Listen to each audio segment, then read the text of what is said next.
Assalamualaikum warahmatullahi wabarakatuh. Jumpa lagi dengan saya di Fisika Seksi Channel.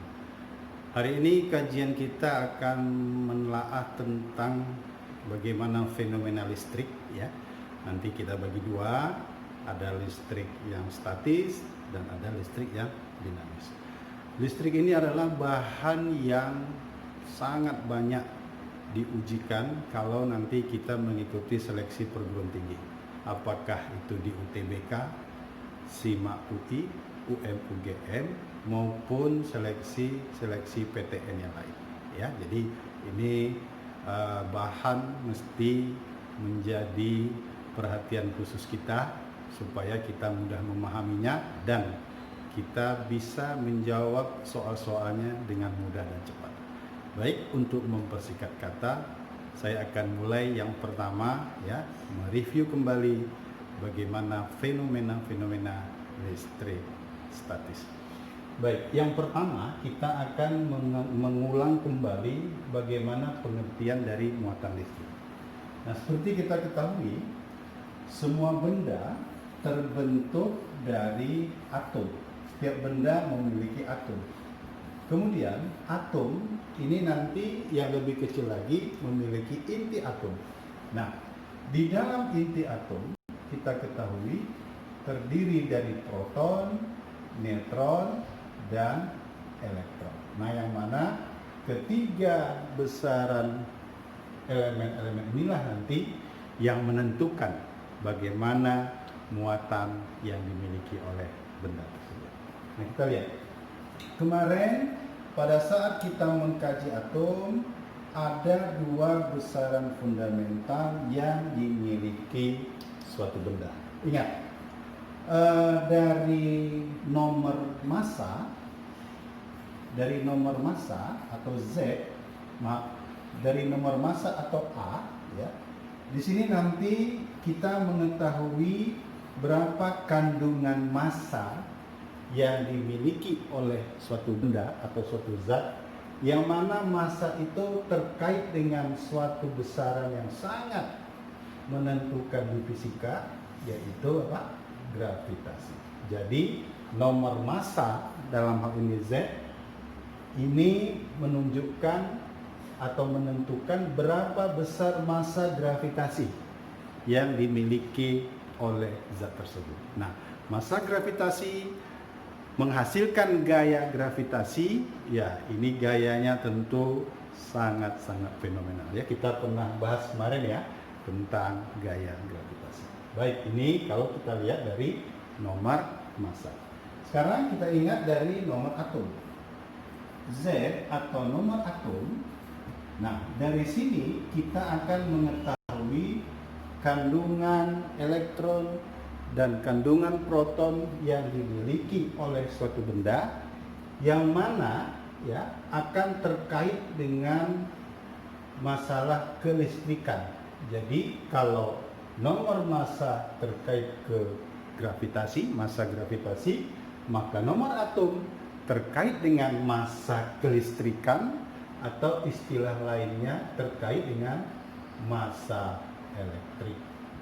Nah, kalau massa gravitasi menghasilkan gaya gravitasi, maka nanti massa elektrik ini akan menghasilkan gaya gravitasi, menghasilkan gaya elektrik yang nanti akan kita kaji setelah pemahaman kita tentang muatan.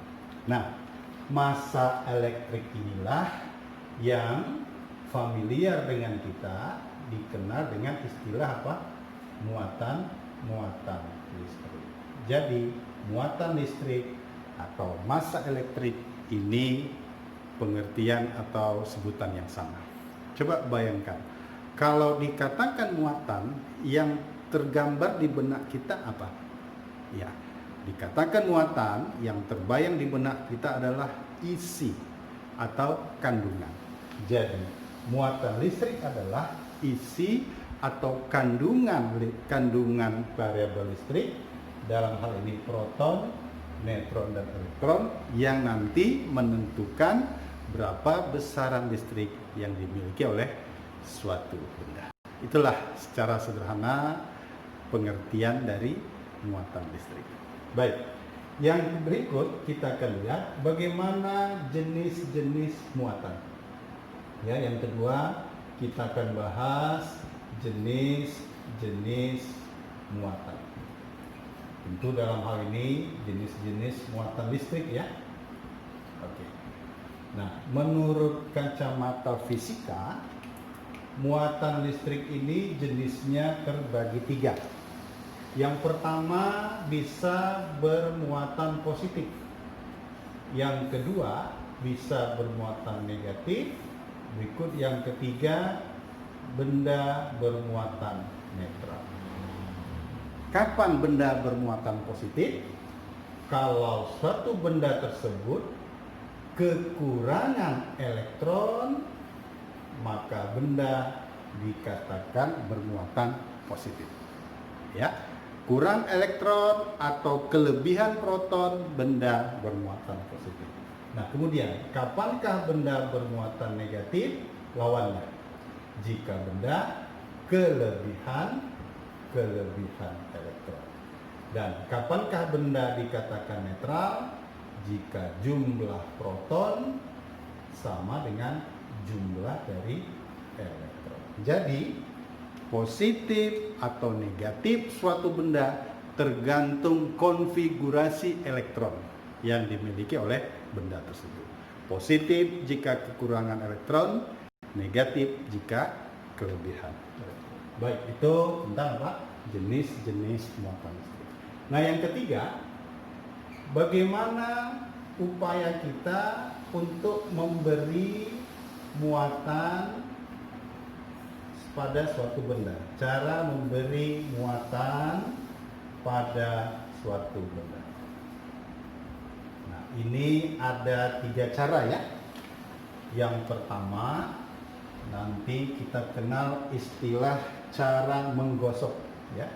Cara pertama dengan upaya menggosok-gosokkan benda dengan alat tertentu atau istilah kerennya rubbing. Ya. Nah, yang kedua, kita akan memberi muatan dengan cara konduksi. Lalu yang ketiga, akan kita beri muatan pada benda dengan cara induksi. Baik, ini 3 cara untuk memuati suatu benda. Bagaimana menggosok, konduksi dan induksi, kita akan lanjutkan pada sesi yang berikut.